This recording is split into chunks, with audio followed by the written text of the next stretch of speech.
Hello बच्चों, मैं प्रशांत। आज मैं डेफिनेशन में आपको वार्षिक वृद्धि प्रणाली पढ़ाने जा रहा हूँ, यानी कि एन्युटी मेथड। तो आज हम सबसे पहले आपको बताना चाहते हैं, जिन्होंने मेरा चैनल सब्सक्राइब ना किया हो तो मेरे चैनल को सब्सक्राइब करें, क्योंकि इससे क्या होगा, जो मैं सबसे पहले नई नई वीडियो डालूंगा वो आपके पास आएंगी। सबसे पहले आज मैं स्टार्ट करता हूँ वार्षिक वृद्धि प्रणाली। तो सबसे पहले ये मालूम होना चाहिए कि ये होता क्या है, ये कौन सा मेथड है, इसमें क्या है। तो हमने आपको पहले स्थायी पढ़ाया और क्रमागत, ये दो मेथड पढ़ाए थे। इसमें आपने देखा होगा कि हर साल हम क्या लगा देते हैं ह्रास। इस सवाल में क्या होगा, ह्रास के साथ साथ हम लोग ब्याज पर भी ध्यान देंगे, क्योंकि दोनों विधि में जो पहले जो पढ़ाई है इसमें ब्याज का ध्यान नहीं दिया जाता था, इसलिए संपत्ति पर ब्याज लगाया नहीं जाता था, इसलिए ब्याज की हानि होती थी। तो इस हानि को पूरा करने के लिए ये तीसरा मेथड बनाया गया वार्षिक वृद्धि प्रणाली। इसके साथ साथ डेट के साथ साथ क्या लगता है, इसमें इंटरेस्ट भी लगता है। क्यों लगता है, तो सबसे पहले हम ये बताएंगे। जैसे मान लीजिए आपने 1 लाख रुपए की कोई मशीन परचेज़ की है, ठीक है, 1 लाख रुपये मशीन परचेज़ की। अगर वही पैसा हम कहीं बाहर इन्वेस्ट करते तो हमें क्या मिलता है, उसमें इंटरेस्ट। तो अगर हमने जो मशीन परचेज़ की है वो तो हमें इंटरेस्ट दे नहीं रही, क्योंकि वो तो एक व्यापार में स्थापित लग गई, तो उसमें कोई इंटरेस्ट तो हमें मिल नहीं रहा है। तो इसलिए हम क्या करेंगे कि जो इंटरेस्ट नहीं मिल रहा है, अगर बाहर लगाए होते वही 1 लाख रुपए तो हमें इंटरेस्ट मिलता है, तो वो जो लॉस हो रहा है जो इंटरेस्ट का, वही एडजस्ट करेंगे इस प्रणाली में, ठीक है। तो इसमें सबसे पहले आपको बता दूं, इसमें एक बार जो डेप्थ निकाल लिया जाएगा वही परमानेंट जितने साल के लिए बोला जाएगा वही लगेगा। इसमें ये नहीं कि आप बैलेंस बीडी में लगाना है कि बैलेंस सीडी पे लगाना है, बस एक बार निकालना है और पर ईयर इक्वल रहेगा। लेकिन जो डेप्थ जो इंटरेस्ट निकाला जाएगा वो सबसे पहले जितने भी पट्टे पे, जितने भी संपत्ति लीज यानी पट्टे पे ली गई होगी तो उस पर इंटरेस्ट लगाया जाएगा। जैसे मान लीजिए एक मशीन 10 लाख रुपए की खरीदी गई है और उसमें 5% ब्याज लगाने के लिए बोला गया है, तो सबसे पहले 10 लाख भी लगाया जाएगा 5%। फिर जो जैसे कि यहाँ जैसे मान लीजिए यहाँ पर हमने संपत्ति खरीदी वो लिख दिया, फिर डेट चार्ज किया और इंटरेस्ट चार्ज कर दिया। उसके बाद घटाने के बाद जो बैलेंस सीडी आएगा, फिर जो नेक्स्ट ईयर जो बैलेंस सीडी बीडी में चेंज हो जाता है, फिर उस पर इंटरेस्ट नहीं लगाया जाएगा, ठीक है। तो सबसे पहले संपत्ति के लागत मूल्य पर, फिर आने वाले बैलेंस शेष पर, यानी कि संपत्ति का जो शेष बचेगा उस पर लगाया जाएगा। तो ये दो आपको कंफर्म करना है। डेट की वैल्यू इक्वल रहेगी और जो इंटरेस्ट लगाना है पहले जितने में क्या कहते हैं उसे एसेट्स परचेज की गई है उस पर लगाएंगे, और फिर उसके जो नेक्स्ट ईयर जो बैलेंस बीडी आता है उस पर लगाएंगे, और जो इंटरेस्ट लगाना है वो लास्ट में ही लगेगा। तो स्टार्ट करते हैं आरसी गोवाल का ये क्वेश्चन। मैंने एक छोटी समरी बना ली है, ये क्वेश्चन नंबर 17 है आरसी गोवाल बुक का।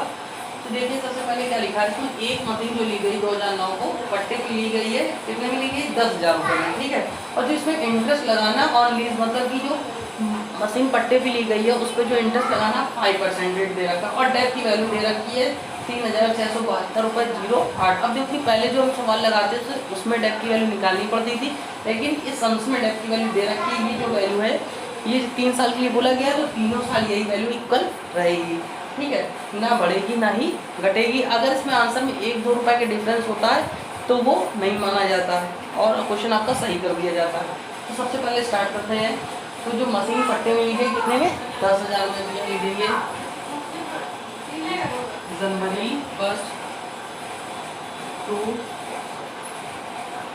बैंक अकाउंट कितने में ली गई है, 10,000 रुपये में, ठीक है। आप डेट चार्ज करेंगे 31 दिसंबर 2009 बाई डेट अकाउंट, ठीक है। डेट की वैल्यू हमें दे रखी कितनी, 3,672.08। अब जो हम इंटरेस्ट लगाते हैं वो 2 साइड लिखेंगे, ठीक है। इंटरेस्ट 2 साइड लिखा जाएगा और वही डेट रहेगी दिसंबर 31 टू इंटरेस्ट अकाउंट। इंटरेस्ट जो हमने भी बताया था कि जितने में मशीन या एसेट जो परचेज की जाएगी उस वैल्यू पे सबसे पहले लगाया जाएगा। कितने में की गई, 10,000 में। 10,000 का 5% निकालना है तो आप डॉलर पे निकालेंगे, 10,000 × 5/100 यानी कि 500 रुपये। ये 500 रुपये यहाँ लिखेंगे और फिर क्या निकालेंगे, बैलेंस सीडी। बस इतना ही करना है, इनको जोड़ के इससे लेस करना है। तो 10,500 ये कितना आ जाएगा, 10,500 इधर का टोटल है, इधर का टोटल है 3,672.08 002। यहाँ आ जाएगा 9, यहाँ 7, यहाँ 2 और फिर यहाँ 4 बचा, तो अच्छा ये 8, फिर 9, 6,827 रुपये 92 पैसे। बाई बैलेंस सीडी,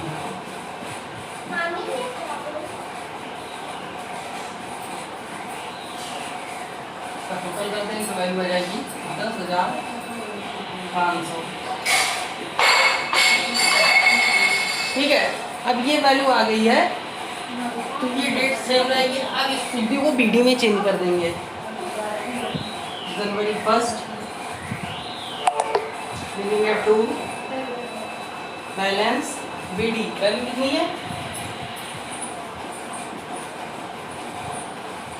अब हम क्या जो इंटरेस्ट लगाएंगे वो इस वैल्यू पे लगाएंगे। ठीक है, इस वैल्यू का 5% चार्ज करेंगे। ये बात हमारे पास लिखिए, अपॉन 100 कर देंगे। 5 2 10 9 बना 45 1 46 4 7 2 35 4 39 3 5 13 8 45 41 4 35 4 34 वैल्यू आ गई 341 रुपये 39 पैसे। यहाँ लिखेंगे दिसंबर 31 टू इंटरेस्ट अकाउंट वैल्यू लिख दीजिए। ठीक है, ये हो गया हमारे पास। अब आगे हो जाएगा, अब फिर से डेट चार्ज करेंगे। डेट की वैल्यू इक्वल रहेगी बाई डेट अकाउंट वैल्यू 367208। ठीक है, जोड़ेंगे 6 8 और इधर ये वैल्यू लिखेंगे 9 11 6 3 9 10 3 13 13 7 6 7 8 1 9 8 2 6 8 3 11 7 वैल्यू आई हमारे पास 7000। कितनी वैल्यू इस वैल्यू में इसको लेस करनी है तो ये लेस कर देंगे 672.08 वैल्यू आ जाएगी 327 और 943। ठीक है, यहाँ लिख देंगे ये लिखेंगे by balance C date same रहेगी। अब हम ले जाते हैं थर्ड ईयर यानी कि लास्ट ईयर। यहाँ लिखेंगे जनवरी 1 ठीक है 2011 टू बैलेंस बीडी वैल्यू कितनी दे रखी 3,497 रुपये 23 पैसे। ठीक है, अब सबसे पहले हम फिर से इस पे इंटरेस्ट चार्ज करते हैं 5%। तो वैल्यू आ जाएगी 15 5 10 11। ठीक है, 1 टके 7 35 1 36 3 45 और 3 48 4 5 24 4 24 2 5 2 15 2 17। ठीक है, 100 से डिवाइड कर देंगे तो वैल्यू आ जाएगी 174 रुपये 86 पैसे। यानी कि टू इंटरेस्ट अकाउंट ये हमारा इंटरेस्ट निकल के आया है। कौन सी वैल्यू आई है 174 रुपये 86 पैसे। और यहाँ लिख देंगे दिसंबर 31। अब यहाँ फिर से डेट चार्ज करेंगे 2011 का बाई है अकाउंट। डेट अकाउंट लिख दिया, वैल्यू फिर से वही लिख देंगे जो एक बार हमने दे रखी है इसमें, जिसमें क्योंकि डेट की वैल्यू चेंज होनी नहीं है। तो अब देखेंगे बैलेंस शीट निकालना है अब हमें। तो ठीक है, तो सबसे पहले बैलेंस शीट निकालते हैं। तो वैल्यू इधर की जोड़ते हैं, कितना इधर कितना निकाला 3,497 रुपये 23 पैसे और इधर लिखा था 174 रुपये 86 पैसे। 6 3 9 8 2 10 1 7 4 11 और 1 12 से गई ये 17 5 1 6 और 3। हम देख रहे हैं वैल्यू आ रही है 3,672 रुपये 9 पैसे और इधर की वैल्यू है 3,672 रुपये 08। तो आप सोच रहे होंगे अगर इस वैल्यू को यहाँ पे हम रखते हैं फिर से इस वैल्यू में इन दोनों के टोटल ये आया है, इसका टोटल ये लिखा है, तो डिफरेंस कितना आ रहा है 1 पैसे का। ठीक है, तो अब यहाँ पे बैलेंस शीट तो कुछ बच नहीं रहा है क्योंकि अगर हम पैसे हटा दें तो ये और ये कर लिया आया 0 क्योंकि दो ये 3,672 ये भी लिखा है और 3,672 ये भी लिखा है तो वैल्यू आई 0। तो इस लास्ट ईयर कोई भी शेष बचता नहीं है। ठीक है, तो अब हम कुछ नहीं करेंगे, यहाँ पे बस टोटल लिखेंगे और वैल्यू लिख देंगे। इधर आया था 09 और इधर आया, इसमें 1 2 पैसे से कोई मतलब नहीं होता, ना ही 1 2 रुपये से। अगर यहाँ मान लीजिए 71 भी आता और यहाँ 72 लिखा था तो हम में कोई दिक्कत नहीं है, हम 71 इधर भी लिख देते हैं और 71 इधर भी लिख देते हैं, तो इसमें कोई डिफरेंस नहीं होता, 1-2 रुपये से मतलब कोई लेना देना नहीं होता। लेकिन कभी कभी सवाल में पूछ लिया जाता है दशमलव तक गणना कीजिए, तब हमें यहाँ दशमलव तक दिखाना होगा, ठीक है, तब आपको कोई डिफरेंस नहीं आएगा, बिल्कुल इक्वल आएगा, जैसे कि इस सवाल में आया है। तो आप सबसे पहले फिर से सवाल को मैं समझा दूँ आपको। तो सबसे पहले हमने देखा कि मशीन के जो पट्टे थे, जो मशीन ली गई वो 10,000 में ली गई, तो लिखेंगे टू बैंक अकाउंट 10,000 रुपये है, ठीक है। और इसमें डेप जो निकालना था, इसमें सवाल में ऑलरेडी इसमें बोल दिया गया था पर ईयर ये वैल्यू जो दे रखी है 3,672 रुपये 08 पैसे डेप लगेगा, यानी कि डेप की वैल्यू इसमें नहीं निकालनी थी, तो हमने वो लिख दी यहाँ पे। और इसमें इंटरेस्ट कैसे निकाला जाता है, इंटरेस्ट जितने में हमने पट्टे पे मशीन ली थी 10,000 में, सबसे पहले इस वैल्यू का निकाला गया था 5%, तो कितना आ गया था 500 रुपये।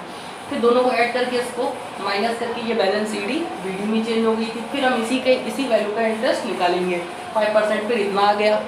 और फिर ये जो डेट की वैल्यू पर ईयर इक्वल रहेगी वही लिखती है, यानी कि समान रहेगी। तो फिर इन दोनों को ऐड करके इससे लेस का तो वैल्यू ये आई, यहाँ फिर लिख दिया गया है थर्ड ईयर में फिर से इंटरेस्ट चार्ज करेंगे इसी वैल्यू पे, ये आ गया, और डेट की वैल्यू ये आ गई। तो अब हमें बैलेंस CD निकालना था, तो इनको जोड़ा तो वैल्यू हमारी इतनी आ रही जितनी यहाँ पे है, यानी कि 2 में 2, जैसे कि आप मान लीजिए 2 रुपये में 2 रुपये घटाएंगे कितना आएगा 0। ठीक उसी प्रकार इसी में इन दोनों में टोटल आया था 3,672 और इधर भी लिखा है 3,672, यानी कि दोनों कुछ बचा ही नहीं हमारे पास। जब कुछ बचा ही नहीं तो बैलेंस CD कुछ है ही नहीं, बैलेंस CD हो गया 0, यानी कि 0। इन दोनों जोड़ के इन दोनों टोटल कर देंगे, यही से हो गया सवाल।